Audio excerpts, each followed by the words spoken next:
The Dare has had a breakout year in 2024. After his single Girls caught a lot of attention last year, he signed to Republic Records and got to work on his debut album, What's Wrong with New York, which came out last month. The release of the album helped catapult Girls even further. It's all over TikTok now. And as if his solo work wasn't enough, he also produced one of the biggest songs on Charli XCX's album Brat, Guess with Billie Eilish. Hate him or love him, he's one of the biggest stars of the indie sleaze revival that has been a thing, or might not be a thing, not up to me, for the past couple years. He wasn't always making music like that. Before he created the persona of The Dare, which was kind of a joke, Harrison Patrick Smith was making indie rock under the name Turtlenecked. But the most interesting part of his past life to me is that he was working as a substitute teacher at a private school in New York's swanky West Village neighborhood. Not only is there a stark contrast between the content of his music and the realities of the day job that I'm sure he no longer has to work, but it also happens to be the same day job that I have. I always get some YouTube comments, or in real life I get surprised reactions when I tell people that I work as a substitute teacher at a high school. What's interesting though is that I am far from the only musician who works as a teacher. In fact, I'm not even the only one on my relatively small high school's staff. There are plenty of more famous examples of artists who at one point were teachers in their lifetime, like Gene Simmons of Kiss, Ezra Koenig of Vampire Weekend, Sheryl Crow, Art Garfunkel, and Sting. And amongst my contemporaries in music, I know a couple other artists who are killing it in their music careers and also standing in front of a bunch of kids every morning. I think part of the surprise that people have comes from the fact that when we're young and we're with our teachers every day, it's hard to imagine them as anything besides the role that we see them in. Teachers have lives, families, hobbies, hustles, and interests outside of their job, just like anybody else. So what I want to unpack in this video is whether or not there's something inherent about teaching and music that go together. Is it a similar mindset, a similar creative part of your brain, an ability to perform and get in front of people, or is it more out of convenience and the harmony of the two schedules? Let's get into it. But before we do all that, if you like videos on music like this one, I would really appreciate a like and subscribe. I post a video every week, and if you want to see them early, go to my Instagram, HADJI Gaviota, throw me a follow, and join my broadcast channel. In that channel, I post the links to my videos one day early. Also, I've got a song coming out on October 23rd. It's called Pony Up. If you like the instrumental playing in the background, gives you an idea of what it sounds like. I put the Spotify pre-save link in the description. I also just shot the video and I'm really excited for it. Same day, October 23rd in Los Angeles, I'm playing a show that I'm really excited about. Tickets are only $5, and that link is also in the description. I would love to see you guys there. Let's get back to the video. I started both of the careers that I have, teaching and music, around the same time. I became a teacher right out of college, and that was also around when I started taking music more seriously. So I've always conflated and compared these two parts of me. Something I noticed pretty quickly is how similar teaching in front of a class and performing on a stage in front of an audience are. My earliest shows were like those New York showcase type shows, where there are like 10 artists on the lineup and nobody has any fans. Everybody only just brings their friends. So that means that like 9 out of 10 of the people in the crowd were not there for you. They might not even like their friends' music, but they're definitely not gonna like yours. Or at least they don't think that. And I bet if you gave them a remote that could like turn your performance off, they would probably hit that button before it starts. I don't necessarily blame them. When promoters are putting on shows like that, they're not thinking about anything but bringing people to the show. They don't care about the lineup. They don't care what the music sounds like. They don't take genre into consideration at all. They don't take vibe into consideration. It's just, you're gonna bring 20 people? Great, here's 15 minutes, have fun. So there's really like no reason to expect that the music that I make is gonna sound anything like the people that I'm performing with. But I used to see that as a motivator. That just meant that there were more people in the crowd for me to win over. I performed as if nobody knew me and I had to convince them, and I like to think that I still do that now even when I'm playing my own shows. And I think that that experience made me a better performer. And what's really interesting to me though is that I think that's really similar to being a high school teacher. Hear me out. Every morning at 8:15, I would be in front of 20 to 30 15-year-olds trying to convince them that algebra matters and is going to be important in their lives. You go into a situation like that knowing that the kids would literally rather be doing anything else or be anywhere else than where they are in that moment. And you have to leave it all on the floor trying to win them over. And the energy that you bring, the things you say, the examples you use, the strategies that you employ, and the way you present the whole package, that's how you win those kids over to your side. Think about shows that you've been to where the opener, or maybe if you just didn't even really know the artist who was on, the headliner, won you over or won the audience over. And now think about your favorite teacher growing up, or at least a teacher who convinced you to change your mind about something. Isn't that kind of similar. And I know that I'm not alone in this thought because Gene Simmons said pretty much the same thing. Before he was in KISS, he was a 6th grade teacher at a public school in the Upper West Side of Manhattan. And about that experience, he said, "The reason I quit after 6 months is that I discovered the real reason I became a teacher.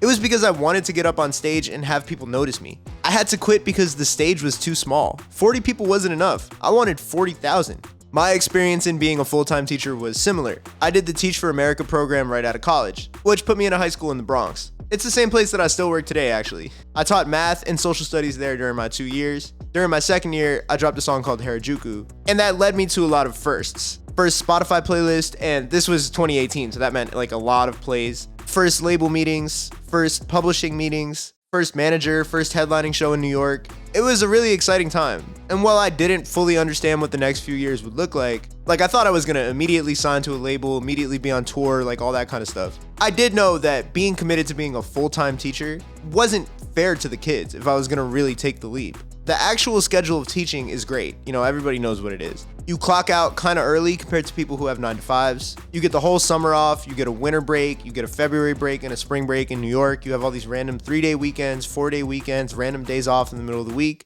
The issue is that when you're a full-time teacher, you also bring a lot of work home with you that's not included in that time. When are you going to grade everything? When are you going to call parents? When are you going to plan what you're going to do the next day? I work at a high school where the vast majority of my kids come in under grade level in reading and math, and they're expected to pass 5 state tests in New York State called the Regents in order to graduate high school. They need teachers who are fully committed, who can stay after school, all that kind of stuff. And I needed to go to the studio after school, you know? And the way that the music industry works, I wanted to be set up to jump on any opportunity that would come my way. Agents for bands and artists that are going on tour don't care about my kids passing the Regents. They don't care that I have that one specific week off in February when they're planning a tour and asking me to open it. So I knew if I wanted to go 100% on music, which I did, then it wasn't fair to my kids to keep being their full-time teacher. So I went to tell my principal about this, and his response was great. But he also told me, you know, you could just be a sub here. Like, we like you, the kids like you.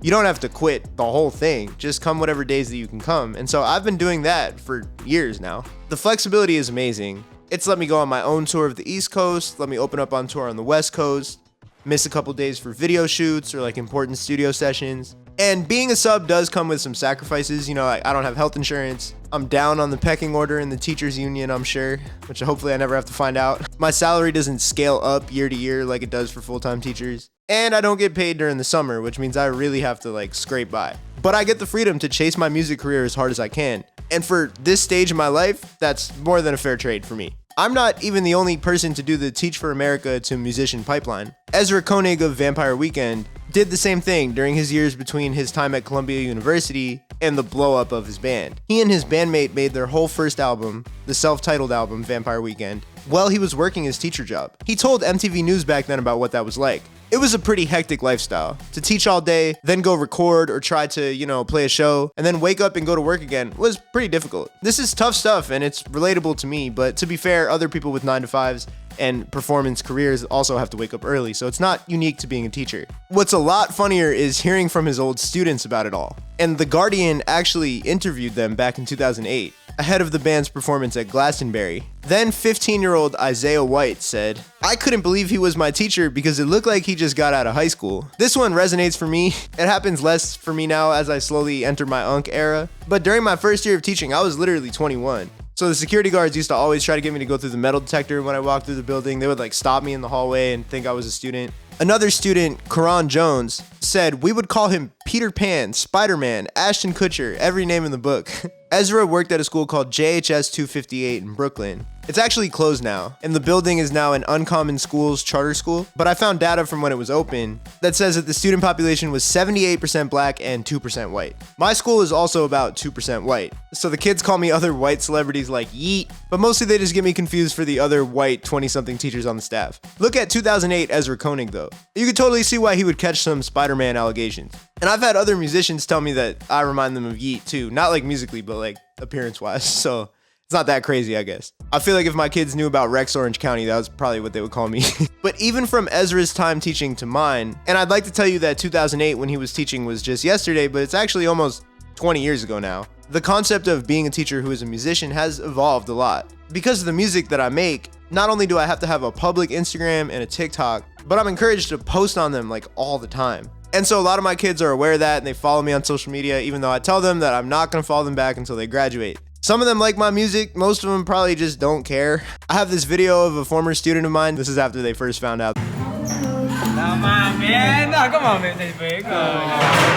And I actually used to post a lot of teacher-related content back in 2022. I would mostly use it to like push my music. And for some cases, like my song Runner's High, it actually worked. The backdrop of what the classroom looks like versus what I look like versus what the song sounds like versus where I work. It led to enough interest for people to stick around and listen to the song. But a lot of what I posted was just like silly teacher memes. Like me listening to Ken Carson at my desk, or me asking my students who their favorite rappers are, or joking about running a stream farm out of my classroom. Yes, it was a joke. I actually ended up taking that video down because people kept DMing me asking me like, yo, can you set up the stream farm for me? And I would be like, no, like it's a joke. And they wouldn't believe that it was a joke when I told them it was a joke. They'd be like, nah, man, come on. Like, really, can you do it? Like, just let me know. Like, how much I gotta pay you? And I'm like, dude, no. Like, I'm not running a stream farm on my classroom's Chromebooks. Like, that would be insane. Or am I? But really, the main reason that I stopped was that my goal on the internet was to push my music, not to become like a famous substitute teacher. If I wanted to get so successful off my art that I could quit my day job,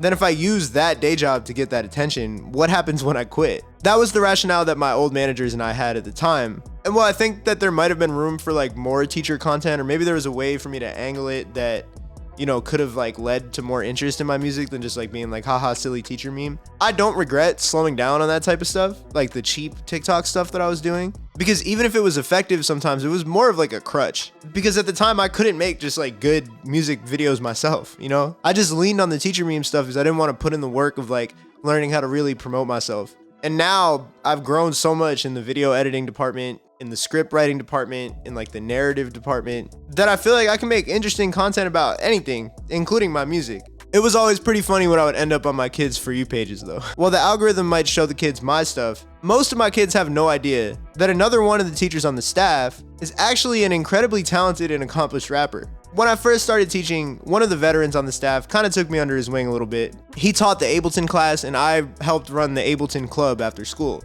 for the kids who wanted a little extra practice producing music. I told him I made music myself and he said, oh cool, you know, I did that too. I still do it a little bit. He was underselling himself a little bit. During the pandemic, we started following each other on Instagram, which was the first time I got to see what his career was, and I was already familiar with his music. My coworker is Breeze Bruin. He's one of the members of the rap group Juggernauts. I had their album Clear Blue Skies on my iPod back in the iPod days, back when I was in college. And it's awesome. Don't believe me? Ask Pitchfork. They gave it an 8.2 when it got reissued in 2003. And said that the title track is one of the greatest hip hop songs of the past decade. And I agree. And in the song, he uses a lot of vocal effects and pitching for reasons that are like necessary to the song's story, and I don't want to spoil it because you should go listen to it. But it's funny listening back and realizing that I've had so many conversations with that guy without realizing that that was him. So I asked Breeze about what he thinks about being a teacher and my theories on some of the similarities between performing and teaching, and he said, man, all life is a stage. Word to Shakespeare. We all play the role, but the connection between teaching and performing to me is undeniable. I started as a performer first, so I can reflect and see the impact that teaching has had on me. I used to get up there and just wild out. That was hit or miss. The misses would include forgetting things from lyrics to sometimes whole songs. There was a scrambling energy. Once I started teaching, all that changed. Which takes me to the parallel of the lesson plan to the set list. I saw how effective the day would go as a teacher, sometimes multiple times a day, if you had different sections of the same subject. I was even able to fine-tune as the day went by. From the objective to the exit ticket, I had a game plan. I started doing this with my team as performers. The song order more purposeful, the transitions more smooth. As with the school day, we were able to tweak the set as needed, customized for different situations and audiences.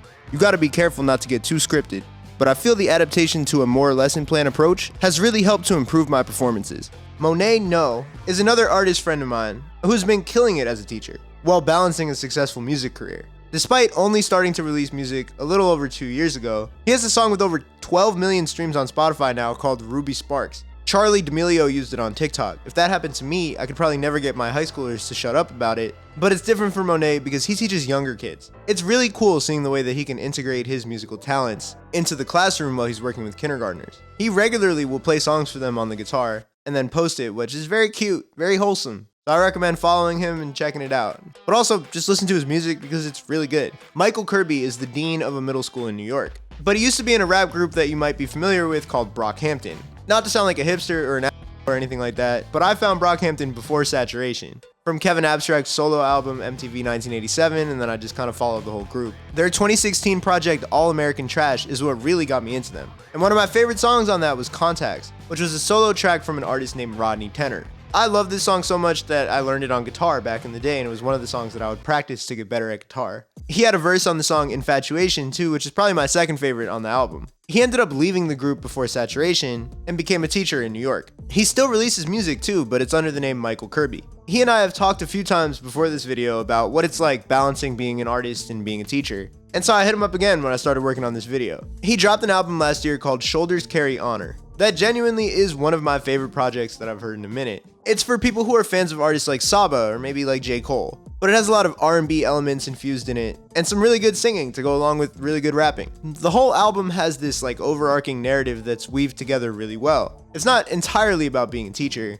A lot of it is more introspective, with thoughts about love, being a black professional, and how people treat you, going to grad school, long commutes. And it feels like it all builds context about his life for the last two songs, Mama's Cry and Restorative Room, where we hear Michael at work. Mama's Cry is about wanting to end the cycles of violence that we as educators unfortunately have to see the results of in classrooms, with a mix of kids who are born into really tough backgrounds, and others who want to be because it seems cool, and then exploring how social media plays a role in antagonizing meaningless violence. Restorative Room is crazy because I don't think I've ever heard a rap song about this, but it's from his perspective as a dean, disciplining a student, talking about why he does it, and leading the kid to a place of growth. It's really beautiful, and I don't think it just hits me because I've like been in that position before. It's also just like a really great song. I can't recommend this album enough if you enjoy this kind of music. I asked him about what it was like to write Restorative Room, and he said, "I love that song. I've been working as a dean of students for the past couple of years, so I've gotten very familiar with discipline through restorative justice practices.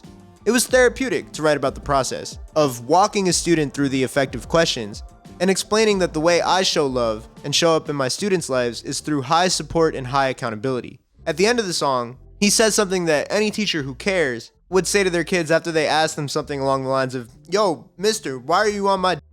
With the line, "One day when you ain't in my care, I hope you hear me in your ear when you mess up." And we've all messed up. And what makes the track listing so powerful is you get to hear about how Michael himself feels like he messed up on songs like He Said, She Said. And it makes for a very compelling narrative. So I also asked Michael what he thinks about the crossover between being a teacher and performing on stage. And he said, "I think there's a lot of transferable best practices. The tactics that make you an engaging performer can absolutely make you an engaging educator and vice versa. Strategies like call and response, proximity, break the plane, are things you see in both concerts and classrooms. Though I think there are some transferable mindsets too. It's easy to get derailed by students or audience members who aren't demonstrating that they're engaged in your act. But too much time and energy spent on people who aren't rocking with you will eventually make you lose the people that are. And I think that value resonates in both domains." So many of the things that we get taught in like teacher grad school, you know, like circulation, walking around and checking on all the kids, like just like people who perform have to use all sides of the stage and check all on different sides of the crowd, you know, call and response.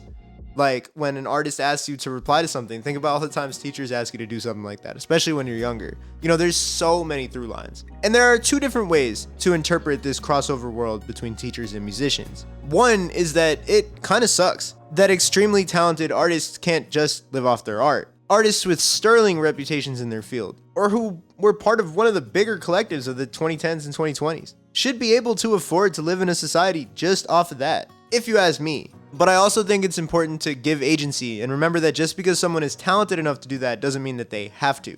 It takes a lot of sacrifices to push your music and put music first above absolutely everything in your life. And you hear artists talk about all the time the things that they have to sacrifice to become the artist that they want to become.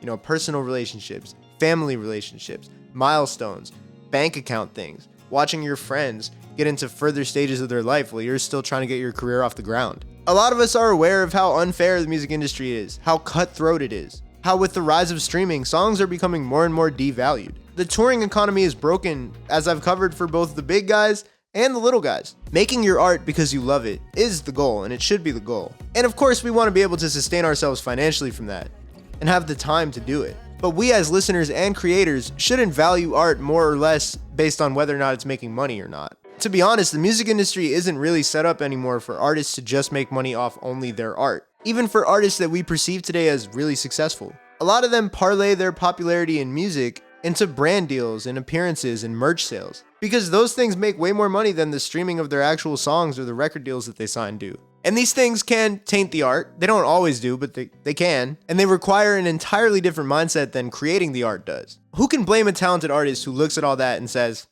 nah, I think I'm just gonna chill and make my art in the time that I get off from my day job. But there's another side of it, and who the hell decided that teaching isn't an art? When you watch the greats execute a lesson with precision, it's a lot like watching a master artist at their craft. When you watch a teacher get kids hooked in, it's a lot like watching a great live performance, a show where the artist wins people over. There's so much more to life than the music industry. Some of the artists that we love for their music are immensely talented in other fields. When they're great videographers, or even great marketers, great merch designers, then we can appreciate those talents within the realms of their music. But when it's something we don't necessarily see every day, like them being a rock star teacher, it can be harder for fans to fully grasp the impact that they're having on society. There have been times where I looked at my day job as something that detracts from my art, as a thing that gets in the way, and stops me from staying out late in the studio with some of my peers. That takes away my day until the late afternoon, when a lot of people say that the morning is when you're most creative. And while all those things are valid and true, this video has helped me gain a lot of perspective on the positives that being a teacher has had on my art.